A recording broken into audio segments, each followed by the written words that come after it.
Amén, amada iglesia. En Juan 3:16 la palabra de Dios dice de la siguiente manera. ¿Ya lo tienen? Y la palabra del Señor, ¿cómo se la dé? En el nombre del Padre, del Hijo y con la unción de su Espíritu Santo. Porque de tal manera amó Dios al mundo, que ha dado a su Hijo unigénito, para que todo aquel que cree en Él no se pierda, mas tenga vida eterna. Porque no envió Dios a su Hijo al mundo para condenar al mundo, sino para que el mundo sea salvo por Él. El que en Él cree no es condenado, pero el que no cree ya ha sido condenado, porque no ha creído en el nombre del unigénito Hijo de Dios. Y esta es la condenación, que la luz vino al mundo, y los hombres amaron más las tinieblas que la luz, porque sus obras eran malas. Porque todo aquel que hace lo malo aborrece la luz y no viene a la luz, para que sus obras no sean reprendidas. Mas el que practica la verdad viene a la luz, para que sea manifiesto que sus obras son hechas en Dios. Esto es la tabla de la ley. Esto es una tabla de ley de gracia. Aquí nos da la oportunidad del Señor de recibir a Cristo voluntariamente y vivir para Cristo voluntariamente con amor, así como Él nos amó a nosotros primero, nosotros tenemos que amarlo. Pero habla dos casos, el caso de la salvación y el caso de la condenación. Y yo quiero con ustedes abrir la Biblia, leer con ustedes en Jeremías, el capítulo, en el libro de Jeremías, el capítulo 5, versículo 21 y el versículo 23. Amén. Aquí habla muy claramente el Señor cómo en el tiempo que Jeremías anunciaba, que Jeremías profetizaba, el Señor tomaba las palabras y le decía: anda y háblale a mi pueblo. Oíd ahora esto, pueblo necio y sin corazón, que tienen ojos y no ven, que tienen oídos y no oyen. En el versículo 23, no obstante, este pueblo tiene corazón falso y rebelde, se apartaron y se fueron, y no dijeron en su corazón: temamos ahora a Jehová Dios nuestro, que da lluvia temprana y tardía en su tiempo, y nos guarda los tiempos establecidos de la siega. Pero en el versículo 5 dice: vuestras iniquidades han estorbado estas cosas, y vuestros pecados apartaron de vosotros el bien. Por eso la Biblia dice en el versículo 26: porque fueron hallados en mi pueblo impíos, acechaban como quien pone lazo, pusieron trampa para cazar hombres. Como habla un ejemplo, como jaula llena de pájaros, así están sus casas llenas de engaño, así se hicieron grandes y ricos. Esto habla acerca de cómo el pueblo se había apartado. Al Señor nadie lo puede engañar. Amén. Al Señor siempre delante de Dios. Una de las cosas que David decía: examíname, oh Dios, y defiende mi causa. Otra palabra que él también decía en el Salmo 43, creo que es entre 43 y 44, habla: júzgame, oh Dios, y defiende mi causa. No permitía que nadie más lo hiciera, que lo hiciera Dios, porque el único que puede defender nuestra causa es Dios. Amén. En el capítulo 6 del mismo de Jeremías, en el versículo 30, habla algo muy fuerte. La palabra de Dios declara algo muy fuerte para un pueblo rebelde. Plata desechada los llamarán, porque Jehová los desechó. Y esto es fuerte, porque cuando leíamos lo que es sal, lo que es Juan 3:16, hablaba acerca del amor grande de Dios, pero en el amor grande de Dios también habla de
fe, sale una esperanza tan viva que la persona dice, esto yo creí, esto yo lo estoy viviendo, yo pensaba que no lo podía vivir, pero lo está viviendo, lo está palpando, porque usted está confiando en la palabra. A mí me dio mucha tristeza ver en el Facebook la partida de un chico humilde. Yo lo conocí, nosotros lo conocimos, estudiamos con él en la universidad, y cuando lo veo en una foto que ya había partido de esta tierra, no sé cómo partió. En realidad este muchacho hizo una vida, un hombre honesto, siempre ayudaba a su casa, a su familia, y en esa parte, siempre lo tratamos por 5 años, y fue, como le digo, una gran persona. Lo vi hace unos años, como 2 años atrás, lo vi justamente, creo que 2 años, y conversamos un ratito. Ahí le presenté a mi esposo y todo. Digo, ¿pero qué le pasó a este chico? Un tumor en el cerebro. En la operación no lo resistió y falleció. El alcalde, este chico era de Colima, para adentro, no sé, una parte por allá, muy nombrado, muy querido por el pueblo, por el lugar donde él vivía.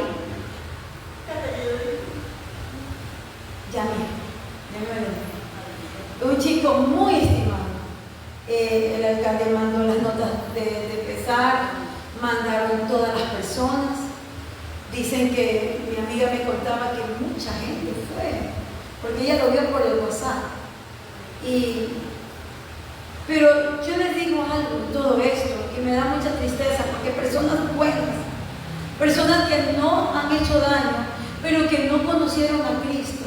Yo no sé si lo hizo, Dios quiera que lo haya hecho. Con todo mi corazón anhelo, y por eso tiene que ser nuestra oración. Porque si Jesús vino a padecer en esta tierra por amor, Él llevó el sacrificio de nosotros, nuestras culpas, nuestros pecados, nuestras inseguridades, todo el día de vivir de nosotros. Él nos entiende, y por amor a Él, por amor a nosotros, Él vino a darse su vida.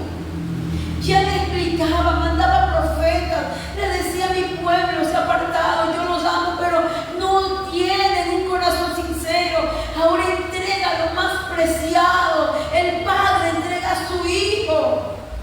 Y cómo se rompen cadenas a través de la oración, a través de la perseverancia. Algo que pasó en la vida de Pedro fue que el Señor lo perdonó. Lo perdonó porque él desde antes, ya había orado por Pedro. Ese amor tan inagotable del Señor es tan grande que no vio las circunstancias de cómo lo negó, de la forma que lo negó, de la forma que dijo, yo ya no te voy a servir. ¿Cómo habrá estado el Señor? Aparte herido, recuerden que Él vino a morir en una carne humana, sintió dolor, sintió lástima, sintió todo aquello, y aún sintió tanta pena de ver que lo que Él había dicho a Pedro, que lo iba a negar, aunque Pedro dijo, no te voy a negar. No, Señor, yo iré contigo si sea hasta la muerte. Pero el Señor le dijo, Pedro, me vas a negar, pero yo he orado por ti. Mire cuánto Dios nos ama, que a veces nosotros decimos, oh no, yo me siento fuerte, yo soy esto, yo sí creo, yo voy a ir a la iglesia, sí, yo siento. Pero el diablo está siempre acechando, siempre tratando de que lo que usted vive, lo que usted predica, no lo viva más. Pero algo sucedió con 2 personas que caminaron con el Maestro, pero que cada uno tenía que entregar todo de sí. Algo que sucedió con los primeros hijos de esta pareja, Adán y Eva, era que ellos iban a entregar algo de corazón a Dios. El uno le vino y le entregó, ahí está Dios, pero el otro cantaba,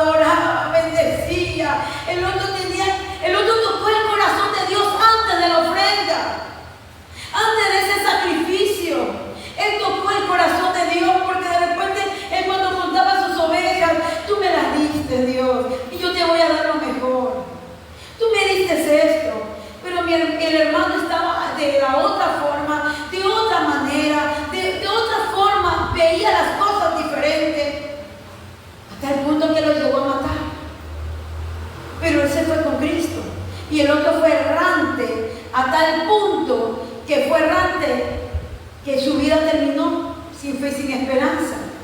Tenemos dos casos también de nuevo, el caso de una mujer que dio a luz 2 hijos, y estos 2 hijos, llamados el uno Jacob y el otro se llamaba Esaú, y de los dos, el más pequeño vino ahí con el pie de su hermano, no se quiso quedar, pero ya había un propósito, y el propósito nace cuando la persona comienza a crecer en Dios, amén. Cuando la persona comienza a tener experiencias en Dios.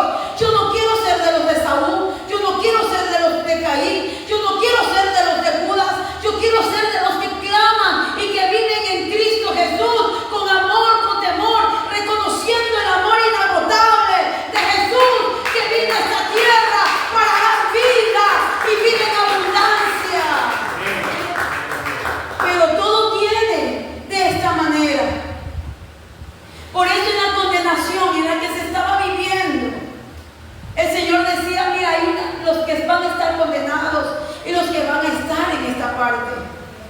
Personas con un cuerpo tan experto, bellas, hermosas, con toda la economía, pero bien, en todo el sentido de la palabra, pero mueren. ¿Y dónde queda desechado ese cuerpo?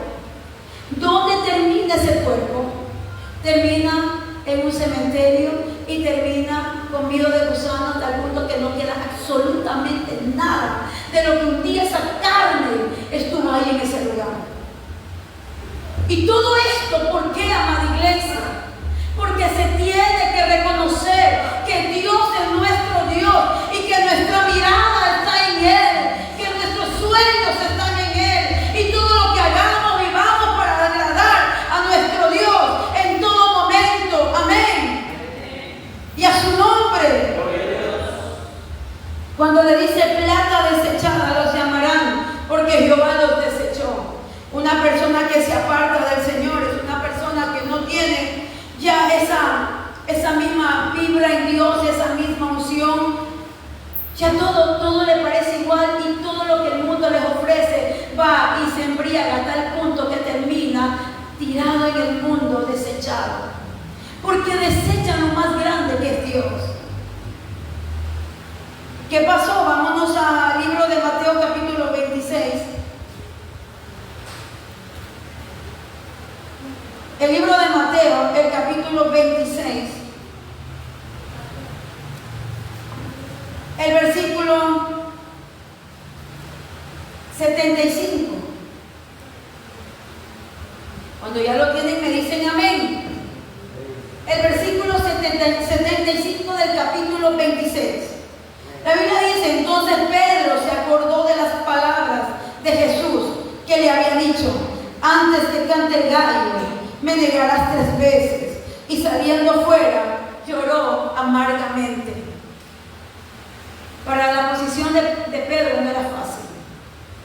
Es que cuando uno está en una posición difícil no es fácil. Los pensamientos no están muy claros. La persona necesita tener pensamientos claros. El llanto de Pedro, que fue con amargura de corazón, porque no pudo defender la palabra que él sostuvo, porque no pudo defender a aquel que había amado tanto, que estaba siendo tan acechado en ese momento, pero que lamentablemente el miedo le embargó todo lo que había, que lo podían tirar de la misma manera que lo estaban a él pateando, siendo un desecho nuestro maestro. Él le dio miedo, no pudo, y él dijo, no, yo no lo conozco, yo no sé quién es, no me molesten, ¿qué les pasa? Y uno puede decir, pero Pedro, ¿por qué lo hizo? Pero Pedro, ¿por qué hizo de esa manera?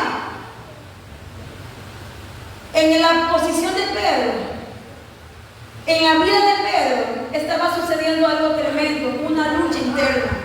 Pero la Biblia dice que el Señor le había dicho a Pedro, pero yo he orado por ti, para que tu fe no falte.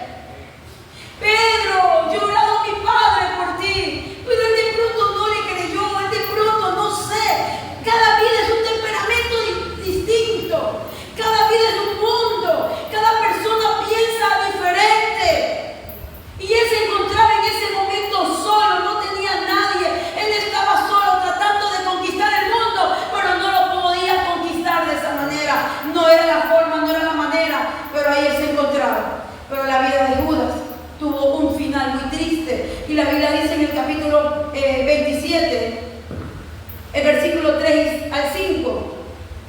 Y quiero leerlo, esto de Judas. ¿Por qué? Porque en todas las partes siempre puede haber una persona que necesitará más y más ayuda. Y que usted puede ser esa persona para que le ayude. Y que no se haga un Judas, sino que se haga un Pedro que pueda llorar amargamente, pero que pueda restaurarse y levantarse. Amén, hermanos. Amén. Pero si hay Judas, si hay personas que se pueden matar, que se pueden destruir, que pueden ser todo, pero no querrán buscar. Pero las oraciones romperán cadenas. Las oraciones tendrán misericordia, dice la palabra de Dios. Porque esta palabra no está escrita con tinta, está escrita con la sangre del Cordero de Dios. Amén. Y la Biblia dice en el versículo 3, entonces Judas, el que le había entregado, viendo que era condenado, devolvió arrepentido las 30 piezas de plata a los principales sacerdotes y a los ancianos. Y él les dijo algo a ellos, diciendo, yo he pecado entregando sangre inocente. No hubo nadie que le dijera a Judas, mira, el Señor te perdona, el amor de Dios está grande. ¿Sabe con quiénes se encontró él? Se encontró con personas como esta. Mas ellos dijeron, ¿qué nos importa a nosotros? Allá tú. No sabían el infierno que estaba viviendo este hombre, el tormento que estaba viviendo este hombre, que una palabra lo podía cambiar todo. El destino de una persona puede ser cambiado por una oración, puede ser cambiado por una palabra, por una fe, por una esperanza, por un cambio de vida, por una actitud. Puede cambiar y transformar esa vida totalmente. Pero él no tuvo a nadie, porque él se alineó desde el inicio con personas que no le iban a ayudar. Porque para que él vendiera al maestro era porque él se había alineado con esas clases de personas, porque nunca dejó esas amistades, porque nunca dijo esto no me conviene, porque nunca quiso pero no pudo. Caminó con el Rey de Reyes y Señor de Señores, caminó viendo milagros, prodigios y señales, pero no pudo salir del ambiente que siempre lo atormentó hasta el punto que lo llevó a su fracaso final. Pensando que eran sus amigos, pensando que lo podían ayudar, pensando que podían liberarlo. Pero el odio de estas personas no tenía límites, porque un odio no tiene límites. Y la palabra de Dios dice que el único que puede poner un límite es la persona cuando recibe a Cristo y dice, basta, hasta aquí llegaste, diablo. Pedro no se podía perdonar porque Pedro salió llorando. Pedro salió lastimado, viendo la cara de Jesús, cómo lo veía, porque esa experiencia la tuvo Pedro. Esa experiencia viva la tuvo Pedro. La Biblia dice tan grandemente el amor inagotable de Dios, pero la palabra del Señor también dice en el versículo 5 del capítulo 27 de San Mateo, y arrojando las piezas de plata en el templo, la arrojó ahí. Salió y fue y se ahorcó. Pero Pedro, cuando el Señor muere y resucita, huyeron, se fueron, aunque él tuvo la experiencia, pero necesitaba algo mucho más. Porque para salir de una depresión como la que tenía Pedro, tenía que ser ungido, tenía que ser ministrado. Y yo creo fielmente que cuando una persona necesita de Dios y lo clama y lo busca, lo espera, el Señor va a aparecer. Sí va a aparecer. ¿Y saben cuándo apareció? Cuando tenían una pesca y no habían pescado nada en toda la noche. Él regresó a su trabajo. Pedro regresó a su vida antigua. Pedro regresó a todo lo que él tenía. Pero todo cambia cuando viene Cristo a la vida de la persona. Todo cambia cuando los ojos son revelados por medio de la palabra. Todo es transformado cuando el Señor se acerca y llega y le dice, tiren la red al otro lado porque acá hay, pero no hemos pescado. Tiren la red cuando comienzan a pescar. Esa pesca milagrosa, los ojos se les comienzan a abrir y él estaba allí y dice, vengan. y él come de ese pescado y todo. Y una vez que come con ellos, porque el Señor dice: he aquí yo estoy a la puerta y llamo. Si alguno oye mi voz y abre la puerta, yo entraré a él, cenaré con él y él cenará conmigo. Y es allí donde cambia toda la situación de la vida. Amén, amada iglesia. Es allí donde se sienta a comer con nosotros. Esa comida, el pan de vida, el pan espiritual. La palabra de Dios dice que después de haber comido le dice el Señor a Pedro directamente: Pedro, ¿me amas? Sí, Señor. Con una voz muy baja, con una voz con vergüenza, con una voz que cuando dijo: no lo conozco, luego nuevamente: Pedro, ¿me amas? Sí, Señor. Un poquito más fuerte: apacienta mis ovejas. La última vez le dice: Pedro, ¿me amas? El hombre agachó y le dijo: tú sabes que te amo. ¿Sabes esa palabra? Tú sabes que te amo. Abrió su corazón. Entonces cuide de mis ovejas. Sabe que esto cambió la vida de este hombre, porque llegó a ser lo que el Señor quería que hiciese. Un hombre donde podía tener las llaves para decir: hoy se desata en el reino de los cielos y se desata en la tierra. Hoy se ate en la tierra y se ate en los cielos. A este te digo: Pedro, a ti te daré las llaves, y sobre ti pondré mi pueblo, mi iglesia. Todo lo que parecía que se había olvidado lo recuperó cuando el Señor lo restaura las 3 veces. Las 3 veces que cayó, las 3 veces que lo restauró. Amén, amada iglesia. Amén, amada iglesia. Entonces yo les dejo este mensaje a ustedes. Venga el ministerio de la alabanza y quiero que venga la iglesia, porque también quiero ministrarlos a ustedes. Amén. La palabra de Dios dice que el que busca encuentra, que el que pide recibe. Y porque de tal manera amó Dios al mundo, que ha dado a su Hijo unigénito, para que todo aquel que en él cree no se pierda, mas tenga vida eterna. Amén. Gloria a Dios. Que el Señor les bendiga a ustedes. Estamos ubicados en la iglesia, aquí la fuente inagotable, en el sector de las Pajitas. Puedan venir siempre y nos escuchen también por este medio. Y vengan, los queremos ver